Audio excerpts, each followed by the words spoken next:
Hey everybody, Coach here. Hey, thanks for taking a minute and visiting. I hope you stay with me till the end.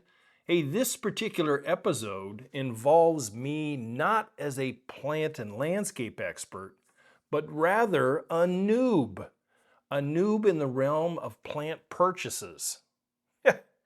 Yeah, I'm serious. But the twist to all this is plant purchases not from in person at the nursery, but rather over the internet. This is something I have never been involved in because of my experience and my history and following a more 45 plus year of hands-on only approach to plant purchases.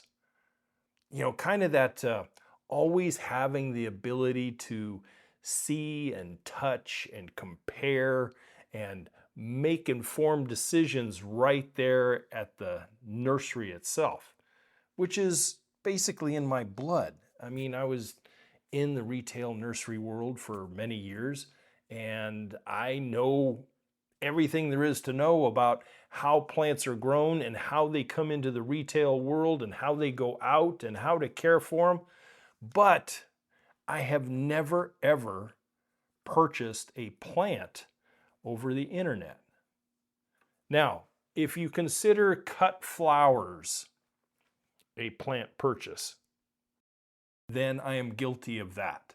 I have, what is it, 1-800 flowers or whatever it was. I have bought some of those in years gone by, but I have never bought plant material that I actually imported to my own yard or a customer's yard and planted. Well, this year was my first. And honestly, based on some of my nursery history, I tell you, I love, I absolutely am addicted to going to a well-run retail nursery and walking the aisles and seeing what is available. I love the smell of a nursery walking in. I love the smell of the fertilizer aisles. I love the smell of the bedding plant section. I love the smell of the trees and the shrubs. Everything about them I love. I really do. And I did not and cannot get that portion of satisfaction from ordering plants via the internet. But current conditions being what they are, I have little access to a broad selection of plant material. Not only are the price points rather high where I'm at, but also the selection tends to be kind of thin. Being up in zone 4, I find the selection not only thin at best, but usually it's the same plants year after year, including, for the box store anyway, selections that are not hardy for my zone. They are brought in from way down south by a regional manager of some sort that brings in and stuffs all these plants into his or her stores, caring little about whether they are winter hardy. I mean, in zone 4, I've seen in the box store, I've seen plant material that's for zones 6, 7, and 8. And I don't know the mentality behind that exactly.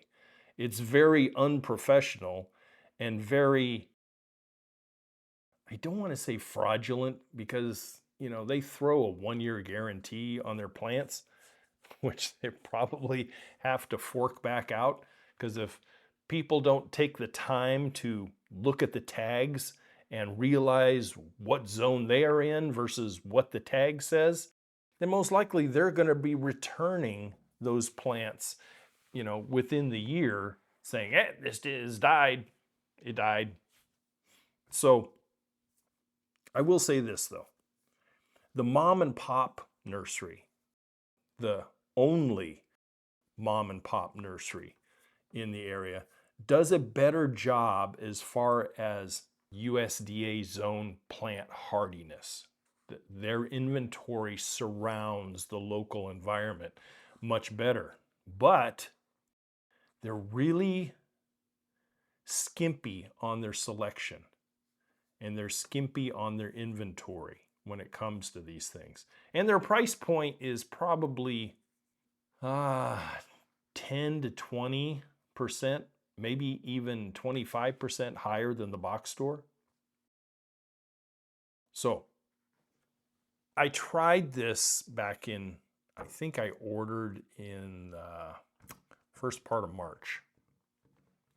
I went on to several companies' websites and settled on, I think, let me see. I'm thinking of the names right now. Johnny's, Stark, Fast Growing Trees. I think those were the three companies that I ended up ordering from. And they were very quick to confirm the order. They were very quick to let me know that since I'm in zone 4, that the order would not be arriving until April, which I understood. I mean, I was ordering it and it was 18 degrees out. I didn't want stuff then. But April came and I didn't hear anything from them. And so I reached out and they said, oh, yeah, you're in zone 4, so you're not going to get your material until May. And I confirmed what part of May. Oh, most likely the first couple weeks. And they did. They arrived in the first couple weeks of May. Now, what I ordered was 2 types of fruit trees. I ordered 2 cold hardy apples and 2 cold hardy peaches. I also ordered some thornless blackberries and thornless raspberries. I also ordered some strawberries, which I have never grown bare root.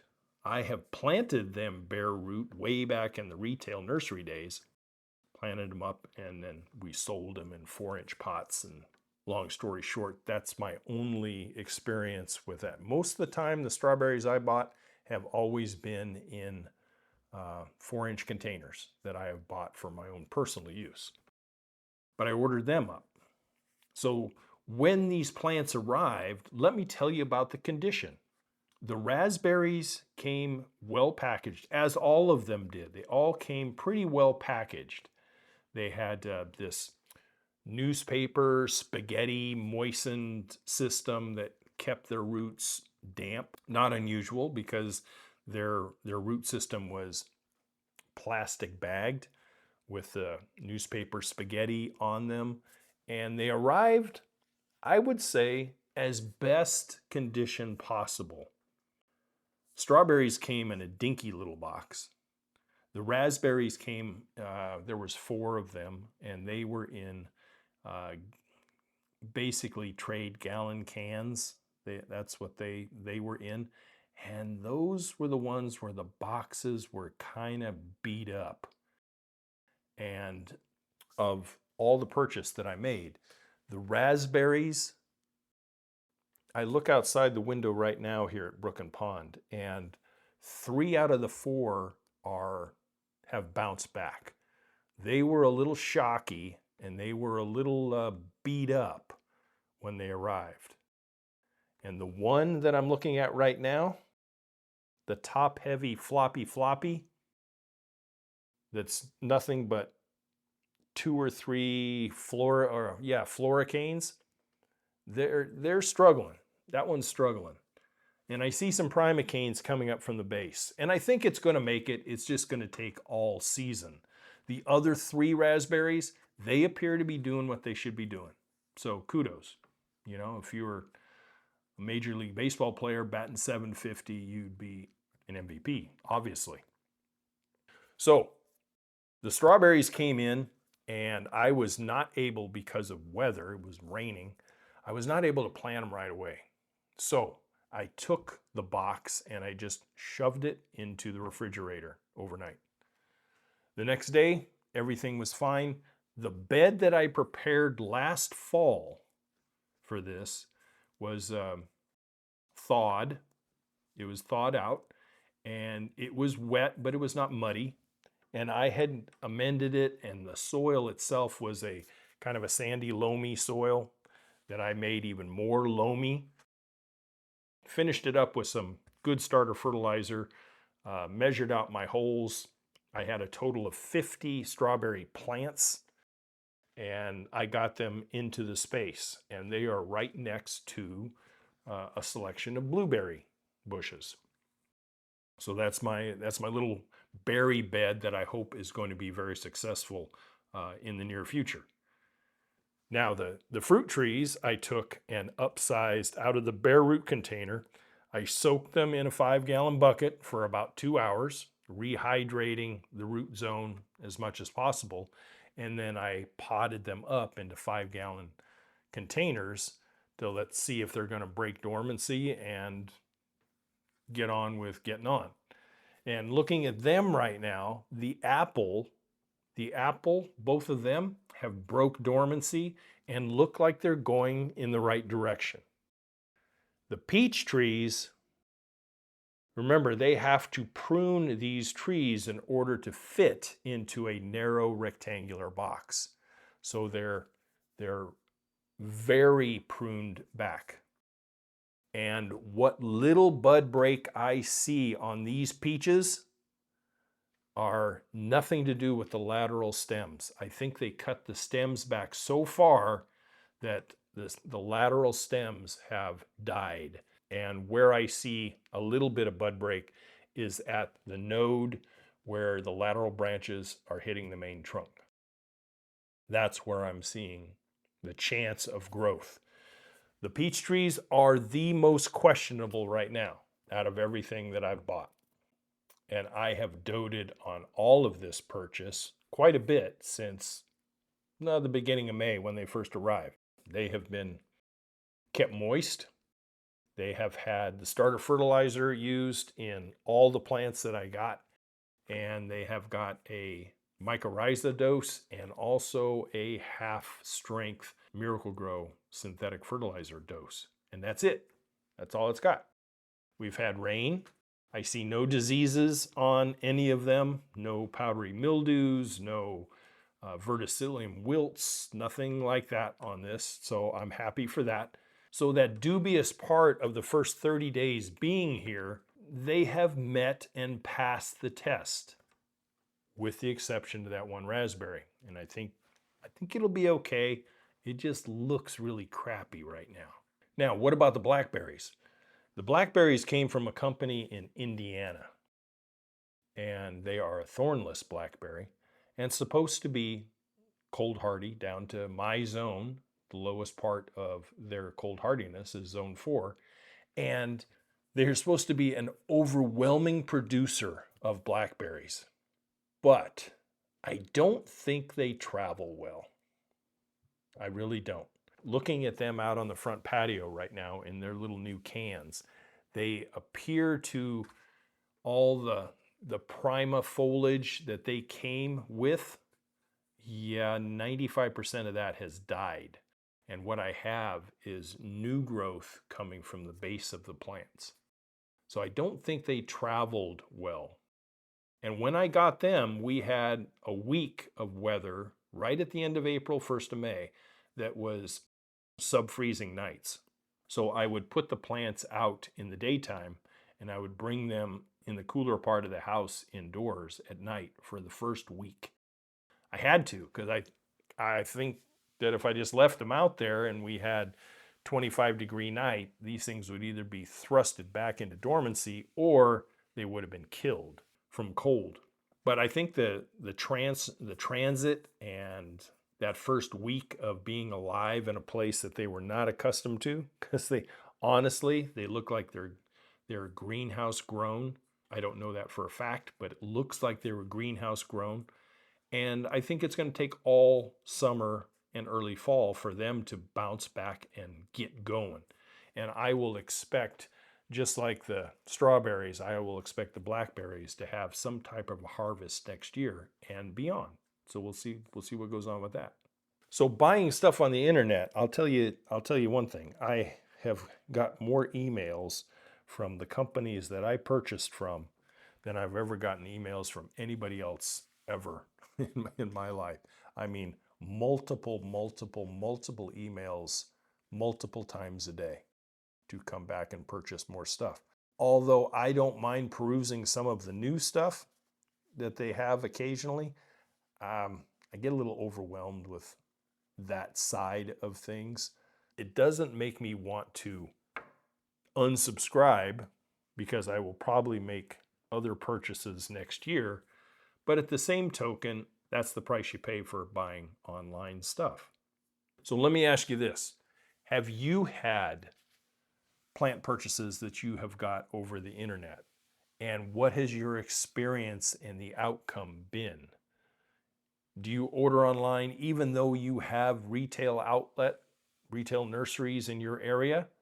Or you, like me, where you're really rural and the resources are very limited, and so you reach out and try that as a mean to bridge that plant material inventory gap and get what you want.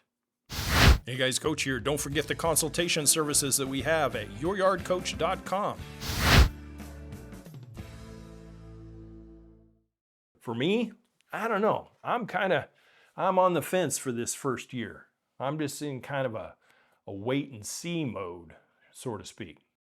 As much as I have babied these plants along and have brought all my horticultural experience to bear, I feel like the plants were kind of shell-shocked between wherever they were grown, whether it be greenhouse or covered growing, and then they were uprooted, root trimmed, plant trimmed, placed in cold storage, and then taken out, put in a box, and then shipped across the country.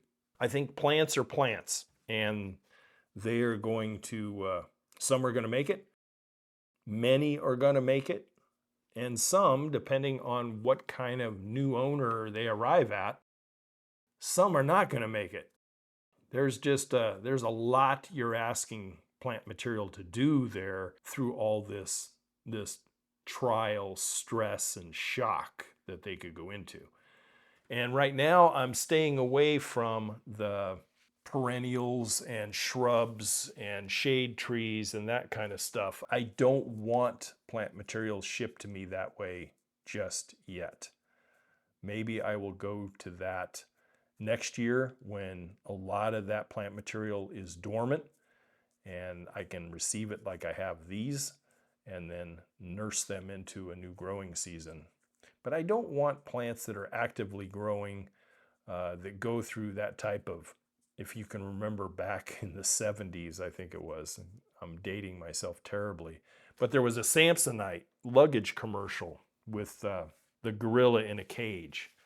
And sometimes I think these plants going through the nationwide carriers that we have here, those boxes, some of those boxes, especially the fruit tree boxes, they were beat the hell up.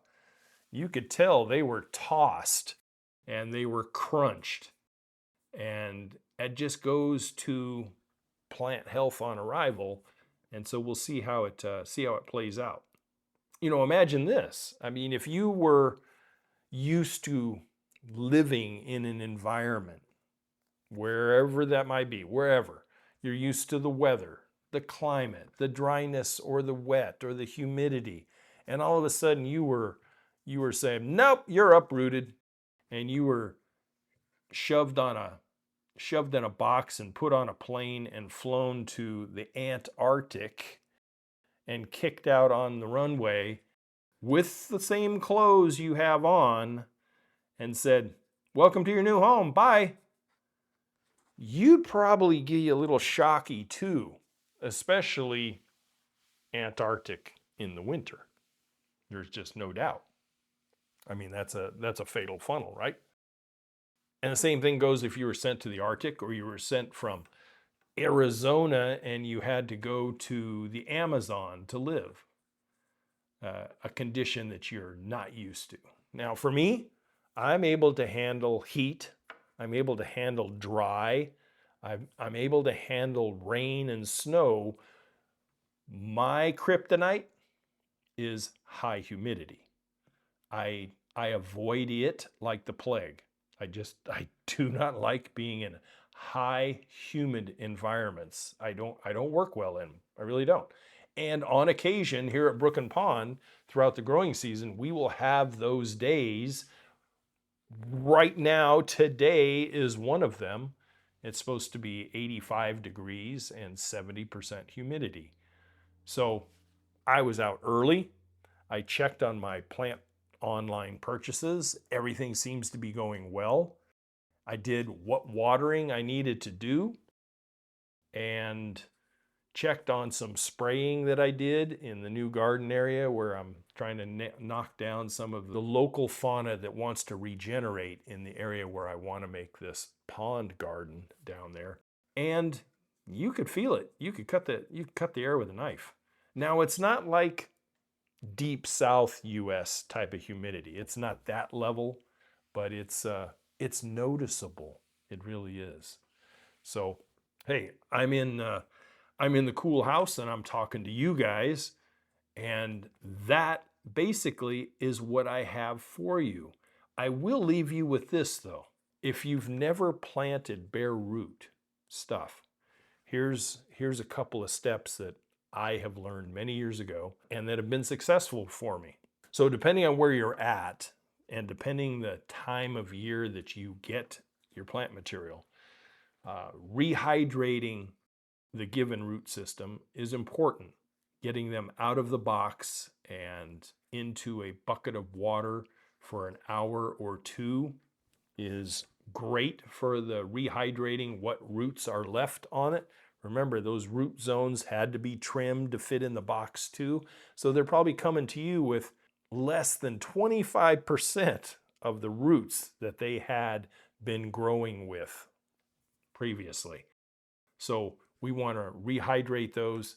And then, depending on whether you're putting it in the ground or you're putting it in a container temporarily, which is what I'm doing, you're going to dig your holes like you're planting anything else. Dig your hole maybe just slightly deeper than the root zone is there, about twice as wide. I like doing a 50-50 mix with a planting mix and the native soil, and then mix in the recommended amount of starter fertilizer and get it in the ground as soon as you can, as soon as you possibly can. If you cannot do it right away, then you're going to want to keep it in the most cool place, either indoors or in your garage or your shop or whatever, and get them out and into the ground ASAP. Maybe you get it on a Wednesday and you can't plant it until Saturday morning because you work. Okay, don't throw them in a bucket for 4 or 5 days. Then you're not rehydrating the roots, you're drowning them. There's a transpiration that goes on there. Keeping them moist and cool and boxed up is the best way to preserve them. Get them in the ground. Now, I'm not a big proponent of stakes, but for a new fruit tree that has very little root system that has to get going, this is where a stake would assist. And just a simple 1-inch stake with some garden wrap tie around them in a couple places on the main trunk to stabilize it for the summer growing season, and let that stake stay there maybe until right before it goes dormant. Check to see what the growing situation is throughout the season, and maybe you can remove the stake. Or you can leave it there till the following spring and then for sure take the stake out because that's way too long. I think that whole planting scheme with bare root, it used to be back in the 70s, 80s, and 90s that I was involved with it. It was the economical way of getting plant material much cheaper. There was probably almost like a 50% discount buying bare root stuff. Yeah, those days aren't there anymore. They're all everything is, to me, way too expensive, but I'm not growing and shipping and being a producer of plant material. I'm a consumer of plant material. So I don't know all the hidden costs. I can imagine that personnel and fertilizer and land and taxes and all the stuff it goes to administratively to run a business has increased. Thank you, COVID. But bare root fruit trees, the ones that I bought, I think were $39 and $59 with, I believe, a 1-inch diameter trunk. So not overly sized, and probably still cheaper than a 5-gallon tree shipped to me that's already growing. So we'll see how it plays out. It really does. So buying plants online, hey, this 60-something old dog learned a new trick this year, and now we'll just see how they survive and get on throughout this first year. And then we'll decide whether to go back and dip your toe in that online plant purchasing pool again. So that's what I have for you. How are you guys in the plant purchasing world? Are you online fanatics, or do you love going to the nursery on a Saturday morning after everything has been watered, the birds are chirping, the smells are smelling, and you can walk around at your leisure and make your purchases and ask your questions and have had plant success like in the past? I still miss that. I really do. But we'll see how this does.